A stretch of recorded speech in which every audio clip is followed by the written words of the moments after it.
Rejection is painful.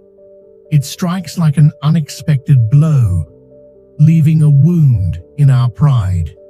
It serves as a stark reminder that no matter how much effort we put in, we will not always be chosen. It fills our minds with questions that have no immediate answers, leaving us with an unsettling feeling of not being good enough. We are left standing at the edge of self-doubt, tempted to hold on to someone who has already let us go. But what if rejection is not a punishment, but rather an open door? What if, instead of dragging us down, it holds the power to reveal profound truths about ourselves?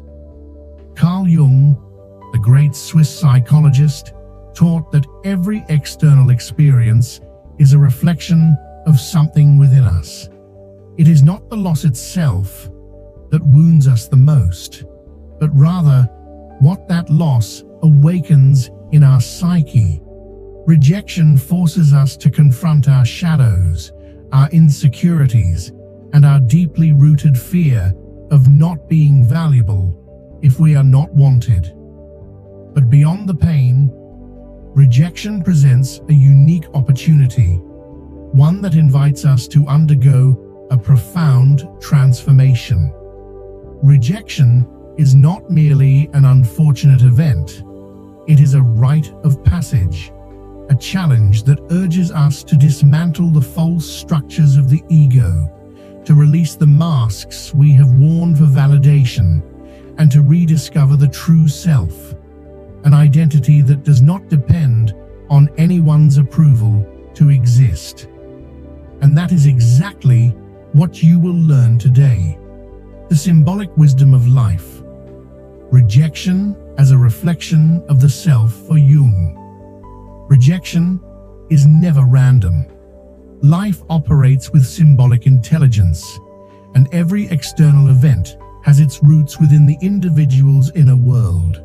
If someone feels utterly devastated by rejection, the real pain does not stem from losing the other person. It arises from the confrontation with their own unresolved wounds. It is not the absence of the other that weighs us down. It is what that absence reveals about ourselves.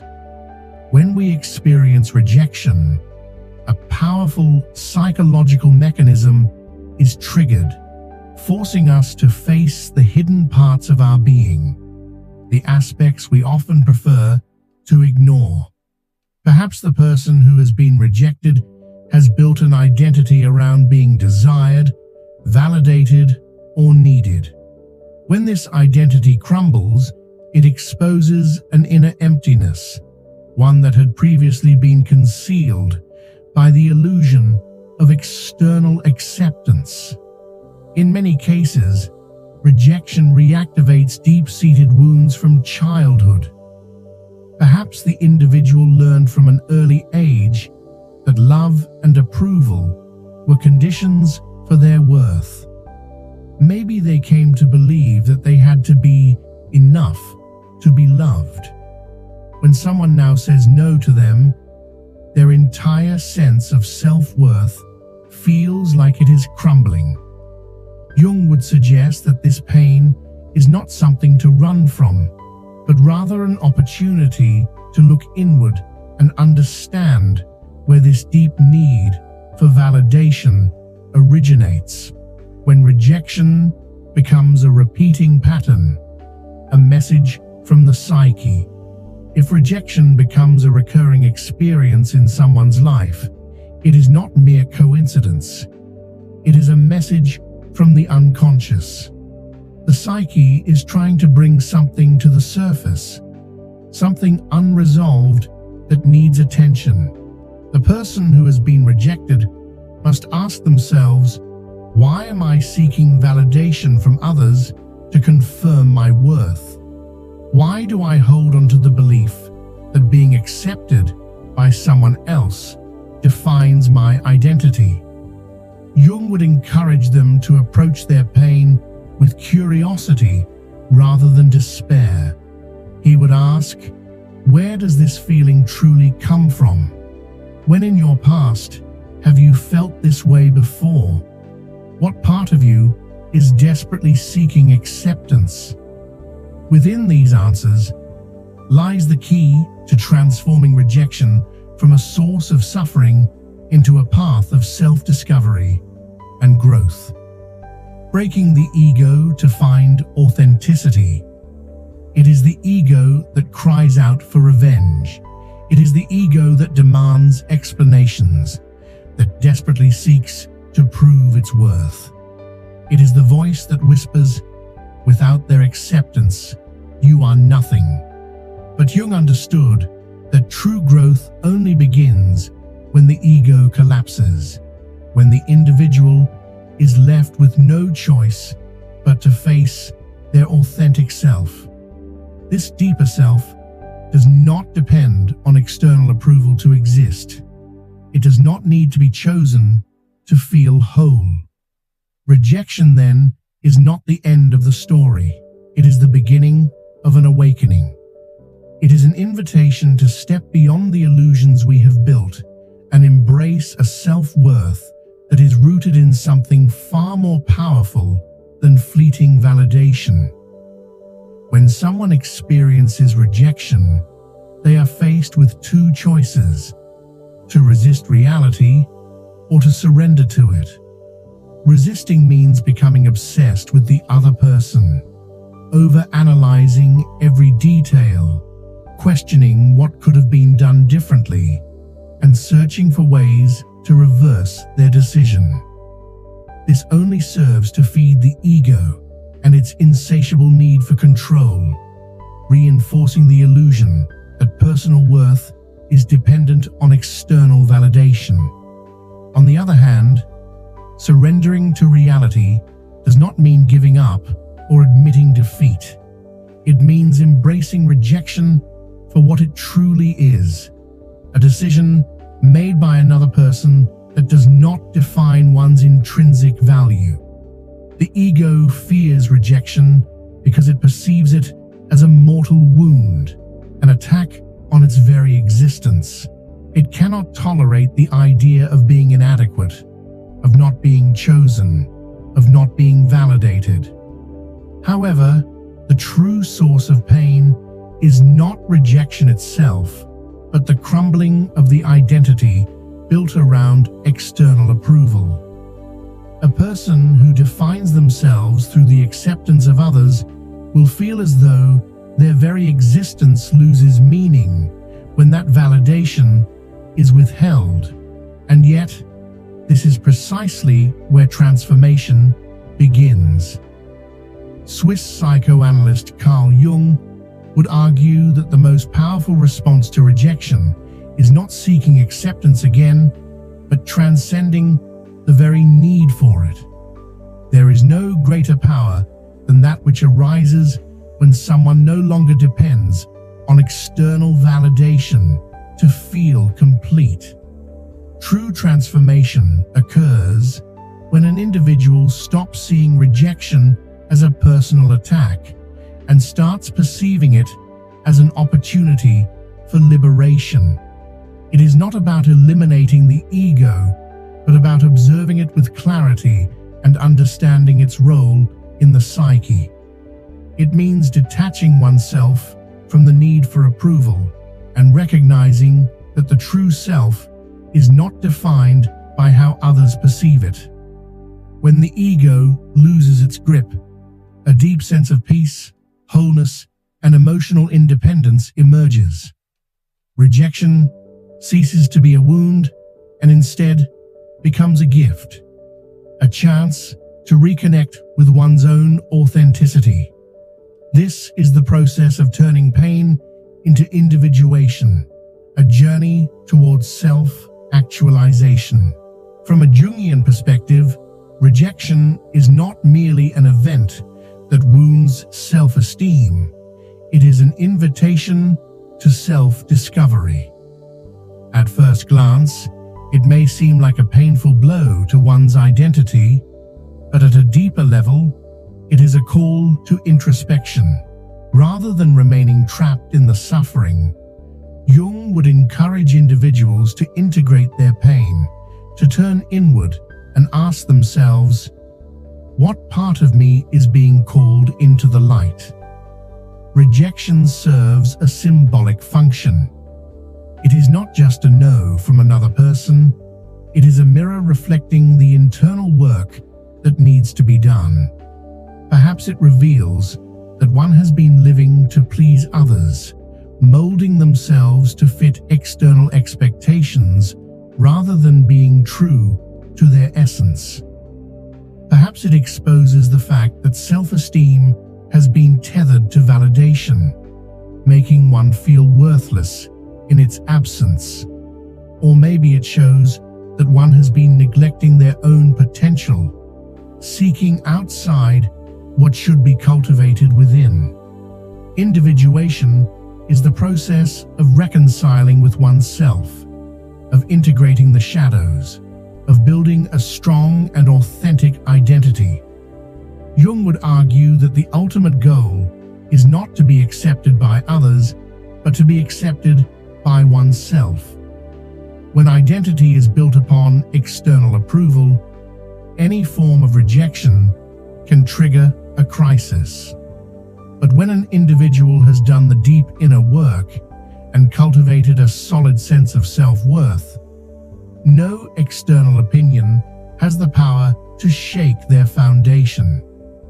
Transforming pain into individuation means shifting the perception of rejection from a sign of inadequacy to a sign of direction.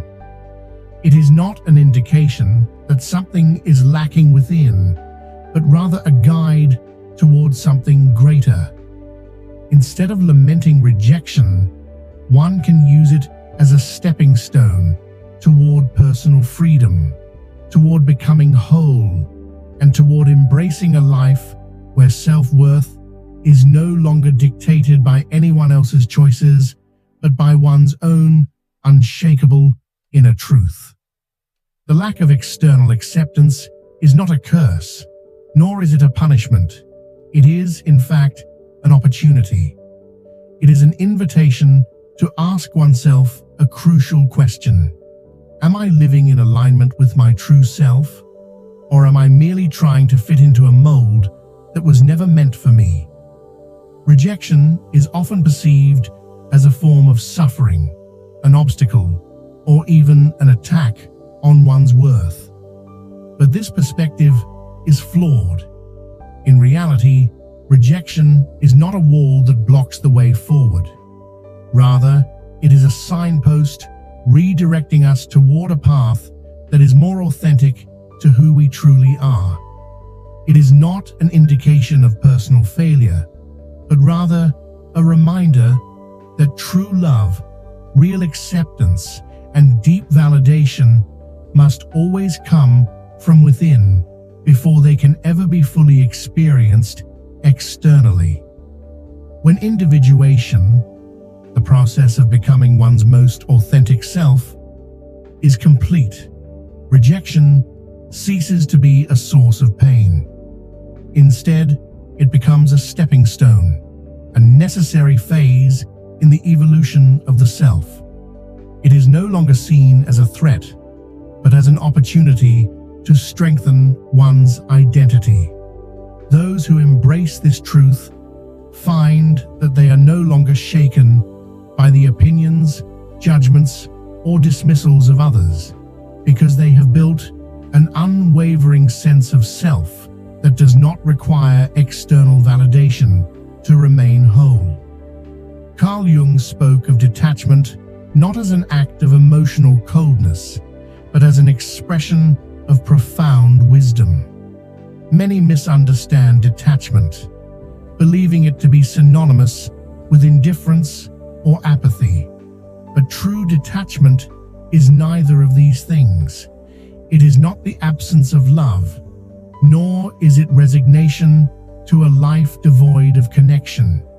Rather, it is the ability to let go without allowing the soul to be torn apart in the process.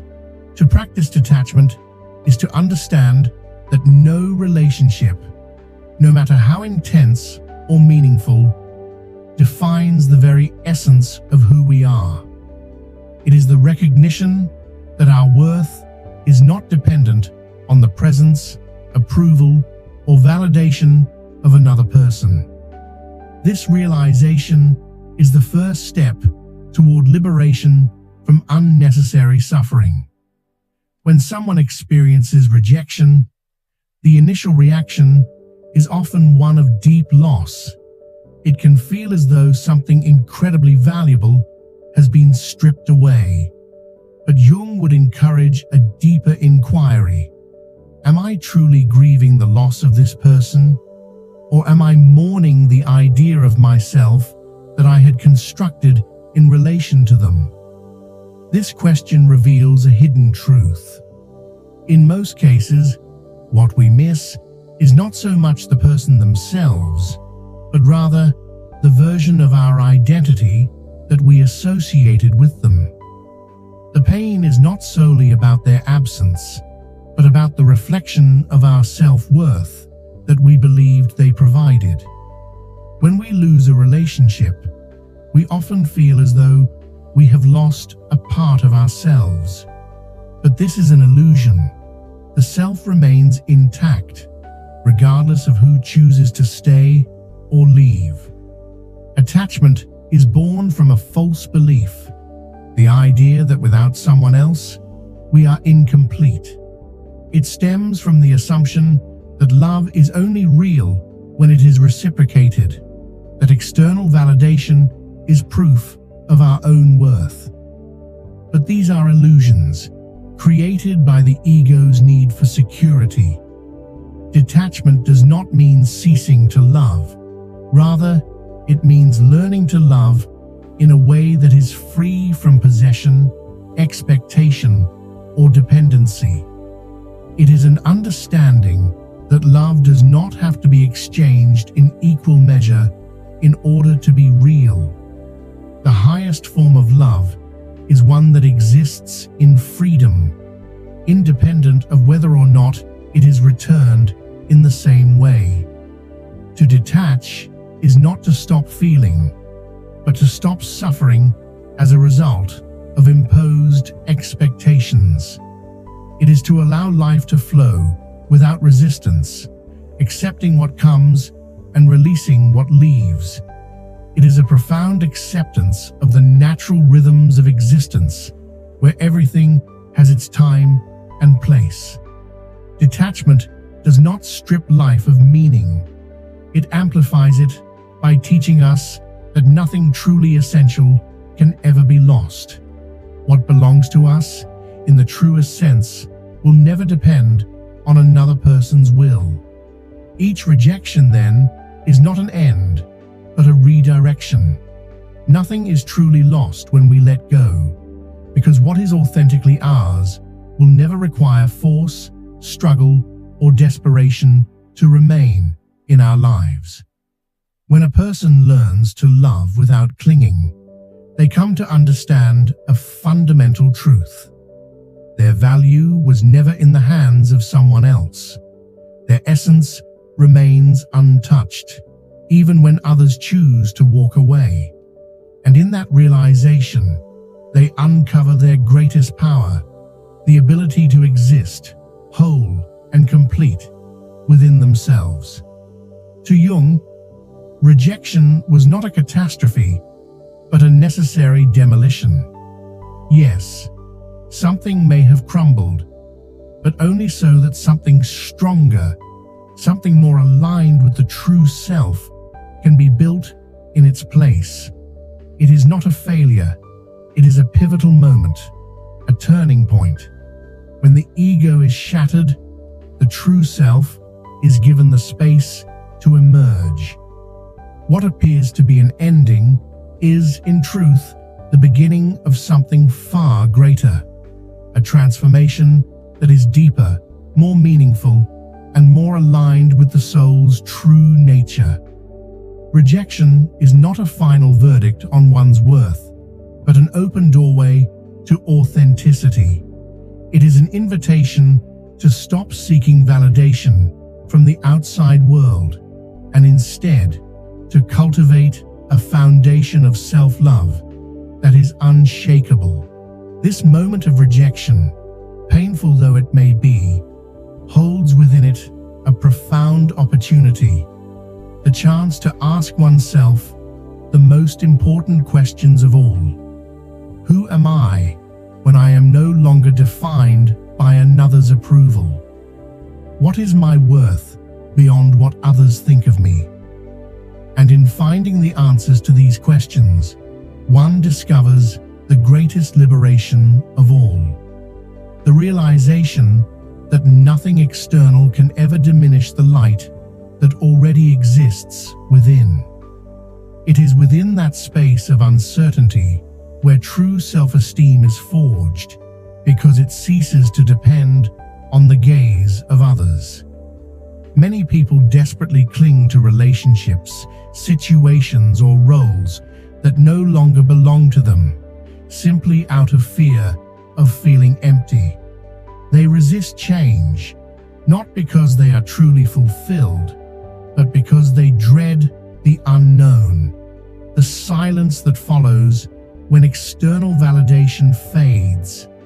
However, Carl Jung would argue that this emptiness is not something to be feared, but rather something to be explored. Within that apparent void lies an immense opportunity, an open space where one can rediscover themselves, reconnect with the forgotten corners of their psyche, and cultivate an identity that remains unshaken by rejection or the indifference of others. This space, though intimidating, offers the possibility of true inner growth. When the layers of external validation are stripped away, what remains is the raw essence of the self, waiting to be acknowledged, understood, and strengthened. Jung would remind us that rejection is not an obstacle. It is a teacher. It is a force that compels us to move beyond the need for external approval and instead find intrinsic value in our own existence. Every moment of exclusion, every instance of being overlooked, every door that closes in our faces is an invitation to deepen our self-awareness. Rejection forces us to detach from the illusion that our worth is dictated by others, urging us instead to recognize that our significance has always existed within us, independent of any external validation. The paradox is that when a person no longer needs to be accepted, that is when they can connect with others in the most authentic way. They no longer seek relationships out of lack or incompleteness, but rather out of a sense of wholeness. They stop searching for someone to complete them and instead welcome those who can walk beside them as equals. This shift transforms rejection from a source of pain into a powerful reminder. True strength is not found in being chosen by others, but in choosing oneself. The rebirth after rejection. This is the moment where one transcends the wounds of the past and reclaims their own power. Instead of viewing rejection as a curse, it can be embraced as a pivotal turning point, a threshold between dependence and true emotional independence. Because in the end, rejection is not the end of the road. It is the beginning of a deeper, more profound journey towards self-mastery. Carl Jung would see this as a rite of passage, a transformative moment that separates the ego from the deeper self. It is not a punishment, nor a sign of failure, but rather a profound test that compels one to look inward and realize that true worth has never depended on anyone else. Rejection shakes the very foundations of the psyche, dismantling the illusions that the ego had carefully constructed. For many, this process is painful, as they have built their identity around external validation, around the need to be chosen, around the mistaken belief that their value is dictated by others. But when this illusion shatters, a new and greater possibility emerges, a rebirth from authenticity. The one who has been rejected now faces a rare and powerful opportunity to rebuild themselves with a heightened sense of awareness.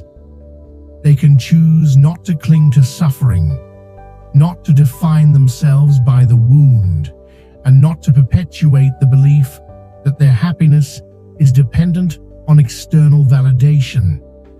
For the first time, they can truly ask themselves, who am I beyond the opinions of others? This is the essence of true rebirth. It is not an act of revenge, nor a desperate attempt to prove oneself worthy of acceptance. It is an internal awakening, a deep realization that personal worth has never been in the hands of others. It is the moment when one stops begging for recognition and instead begins to construct an unshakable identity. When the ego crumbles, what remains is pure essence, and that essence is indestructible. It does not need to be approved, loved, or acknowledged in order to exist in its fullest expression. In this state, rejection ceases to be a wound to one's pride and instead becomes a revelation. No one can take away what truly belongs to the self. Rebirth after rejection does not mean becoming hardened or shutting oneself off from others. Rather, it means transcending the need to be accepted and discovering that true power has always resided within. Because the one who chooses themselves no longer fears rejection. If you found this perspective insightful and wish to explore more about the deep psychology of Carl Gustav Jung, I invite you to continue this journey with us. Don't forget to subscribe to the channel, give this video a like, and share it with others who might need this message. Until the next video.